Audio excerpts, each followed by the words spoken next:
Good morning students, I am Komal Sipran. Welcome to Edugram Academy. I am faculty of Edugram Academy और आज हम start करेंगे first chapter of class 10 science chemical reaction and equations.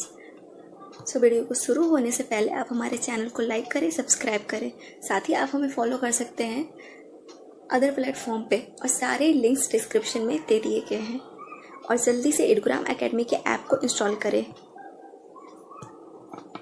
Okay तो start करते हैं chemical reaction and equations. तो सबसे पहले हम ये जानेंगे कि केमिकल रिएक्शन होता क्या है और हम डेली लाइफ में कहाँ देख सकते हैं। So don't worry students, Edugram academy पे बस पढ़ाएंगे ही नहीं, आपको सारी चीज़ें रियल लाइफ में विजुअलाइज भी करवाएंगे। So let's come to the point. What is chemical reaction? Chemical reaction एक प्रोसेस है किसी सब्सटेंस को किसी न्यू सब्सटेंस में ट्रांसफॉर्म करने का by making and breaking of bonds between different atoms. तो हमने देखा कि डेफिनेशन क्या होता है केमिकल रिएक्शन का, और आगे अब हम समझते हैं कि और क्या क्या होता है केमिकल रिएक्शन में। तो यहाँ पे पहले हम ये देख लेते हैं, यहाँ पे कुछ एग्जांपल्स मैंने लिख रखे हैं, जैसे कि मेकिंग ऑफ कर्ड भी एक केमिकल रिएक्शन है, बर्निंग ऑफ पेपर भी केमिकल रिएक्शन है, मिल्क से कर्ड में ट्रांसफॉर्मेशन, यहाँ एक न्यू सब ट्रांसफॉर्म होता है that is curd from milk. तो न्यू सब्सटेंस यही तो कैरेक्टरिस्टिक है केमिकल रिएक्शन का। तो हम कह सकते हैं कि making of curd chemical reaction है। बर्निंग ऑफ पेपर में भी हम न्यू सब्सटेंस देखते हैं जो फॉर्म करता है। और यहाँ पे कुकिंग ऑफ फूड और रस्टिंग ऑफ आयरन भी एक केमिकल रिएक्शन है।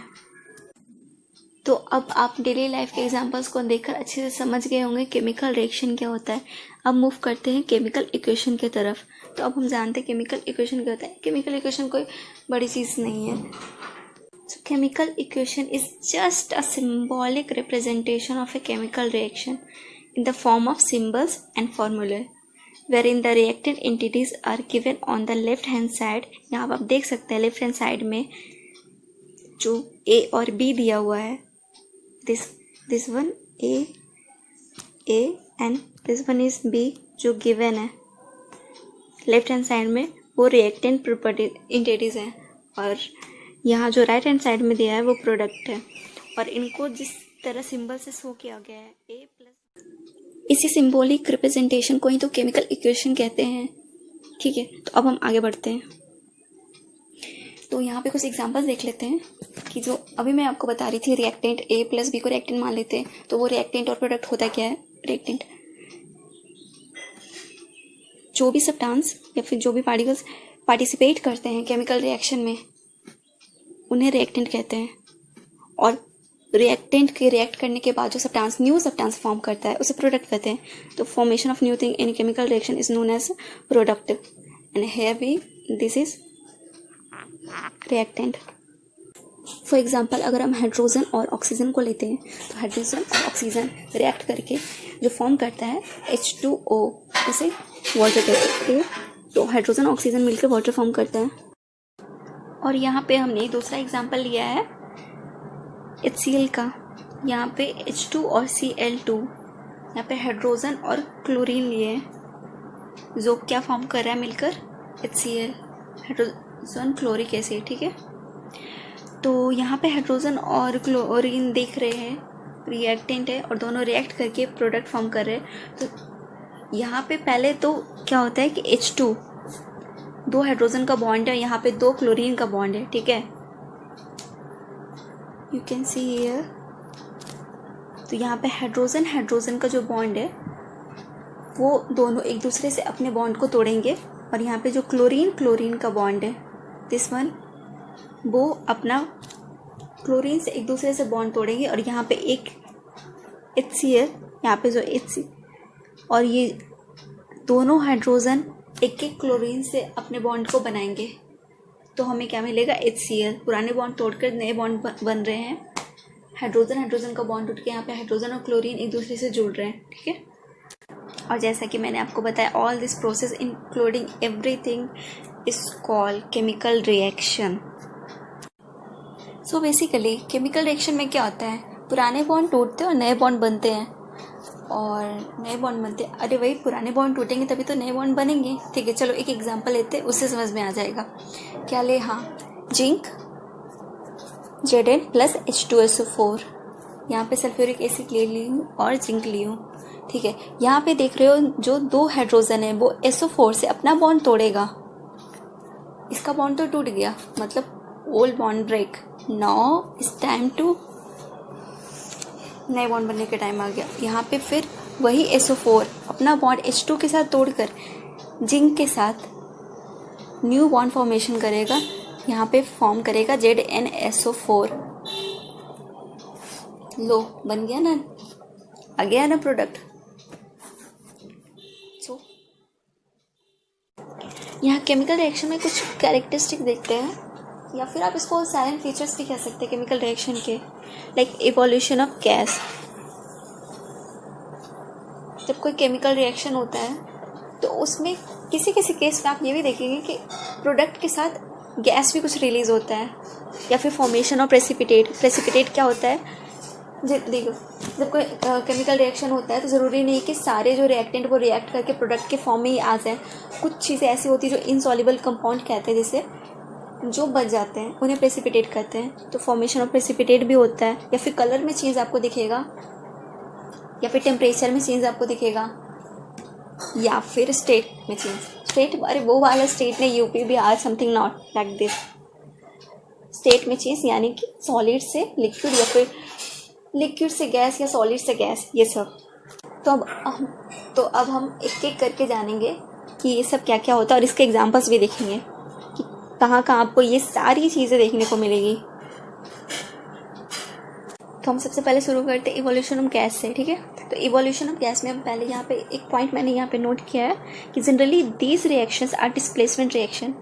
तो यहाँ पे आप देखिएगा मैंने जनरली लिखा है, अब ये मत समझ के बैठ जाइएगा कि हाँ ऐसा होता ही होता है हर रिएक्शन में, हर डिस्प्लेसमेंट रिएक्शन में इवोल्यूशन ऑफ गैस होता है, ऐसा कुछ नहीं है। जनरली मतलब आम तौर पर, मतलब ज़्यादातर भी बोल सकते हैं।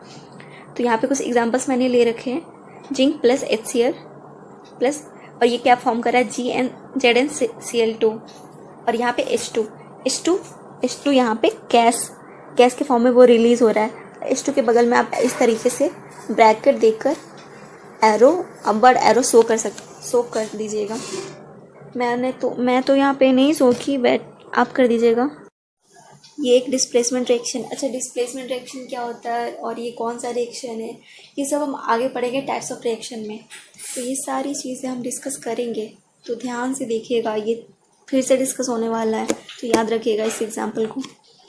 और दूसरा एग्जाम्पल है Mg प्लस H2SO4 का, और यहाँ पे क्या फॉर्म कर रहा है इन दोनों के रिएक्ट होने के बाद, मैग्नीशियम ऑफ, तो यहाँ पे MgSO4। सो गाइज यहाँ पे Mg H2SO4 के साथ जब रिएक्ट कर रहा है तो हमें प्रोडक्ट क्या मिल रहा है, MgSO4। उसके साथ ही H2 गैस भी इवॉल्व हो रहा है। और ये एक और एग्जाम्पल हो गया एक ऐसे केमिकल रिएक्शन का जिसमें गैस इवॉल्व हो रहा है, साथ ही वो डिस्प्लेसमेंट रिएक्शन भी है।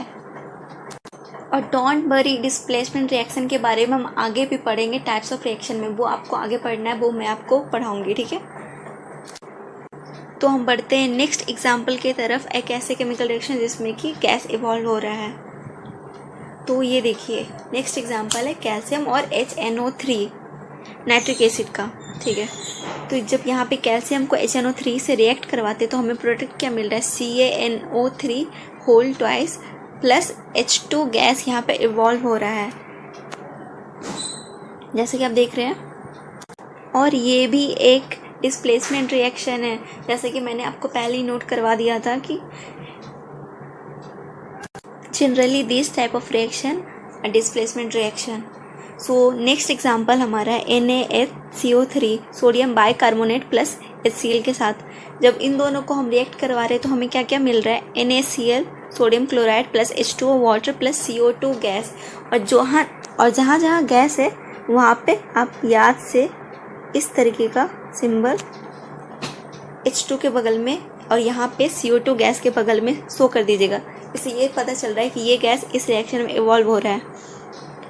और ये देखिए जो हमने लास्ट एग्जांपल लिया वो एक डिस्प्लेसमेंट रिएक्शन तो है, वो एक डिकम्पोजिशन रिएक्शन भी है। तो याद आया, मैंने कहा था ना वो जनरली, ज़रूरी नहीं कि हर ऐसा रिएक्शन डिस्प्लेसमेंट रिएक्शन ही हुई, ये एक डिकम्पोजिशन रिएक्शन का भी एग्जाम्पल हो गया। और ये सारे एग्जाम्पल जो मैं बता रही हूँ, डिस्प्लेसमेंट, डिकम्पोजिशन, रिएक्शन, ये सारे रिएक्शन के बारे में आगे भी बताएंगी, तो ज़्यादा टेंशन लेने का नहीं, ठीक है। तो थैंक यू स्टूडेंट्स, आज के लिए बस इतना ही। नेक्स्ट लेक्चर जल्दी आएगा, जस्ट वेट फॉर इट। और प्लीज़ मैं फिर से आपको एक बार याद दिला देती हूँ कि इस चैनल को सब्सक्राइब ज़रूर कर लीजिएगा, और वीडियो अच्छी लगी हो तो लाइक ज़रूर कीजिएगा। इससे सिर्फ आपका फ़ायदा नहीं, हमें मोटिवेशन भी मिलता है और अच्छी अच्छी वीडियोस बनाने के लिए। और एडुग्राम एकेडमी ऐप को भी याद से इंस्टॉल कर लीजिएगा, वो आपके लिए बहुत फ़ायदेमंद है। वहाँ पे आप सारे कोर्सेज PDF के फॉर्म में डाउनलोड करके भी पढ़ सकते हैं, नोट्स वगैरह मिल सकते हैं आपको, ठीक है। सो मिलते हैं नेक्स्ट क्लास में, बाय बाय।